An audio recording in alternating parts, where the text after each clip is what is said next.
Recording studio Delhi.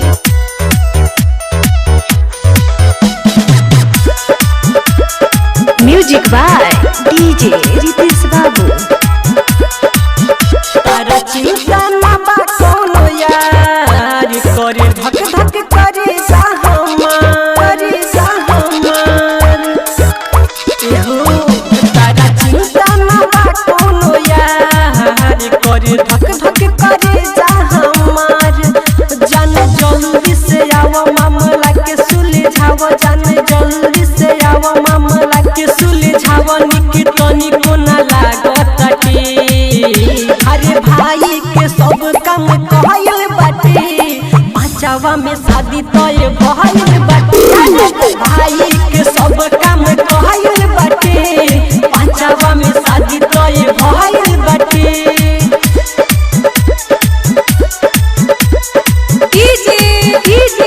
Ritesh बाबू गोपालगंज। तहरा बिना ना पाई हम हो, खाके कसम कहतानी सुन हम हो। लेके तू भाग चला सबका से पहिले, चुपे चोरी हम तब से कहिले हो।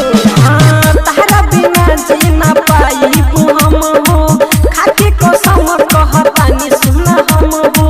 लेके तू भाग चला सबका से पहिले, चुपे चोरी हम फूल से कहिले।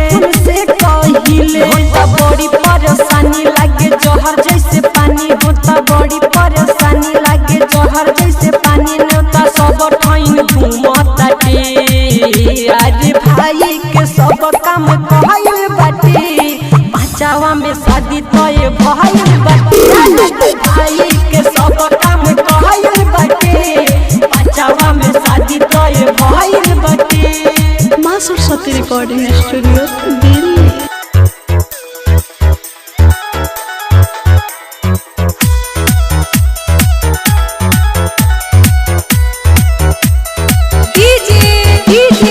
रितेश बाबू गोपालगंज। शादी के सब जगह हो गईल साटा, होखम ना ताहर हमके ऐसन बुझाता। रहम ना खुश हम उनका से मिलके, भूले ना पाइब कब राइटर सुनिल के। हाँ शादी के सब जगह हो गईल साटा, होखम ना ताहर हमके ऐसन बुझाता। रहम ना खुश हम उनका से मिलके, भूल ना पाइब अब राइटर सुनिल के। जाए पके तैयारी कही पवन बिहारी, जाए पके तैयारी कही पवन बिहारी। सुके बीपी हमर बढ़ताटे, अरे भाई के सब काम कहल बाटे। पांचवा में शादी तय भइल बाटे, भाई के सब काम कहल बाटे।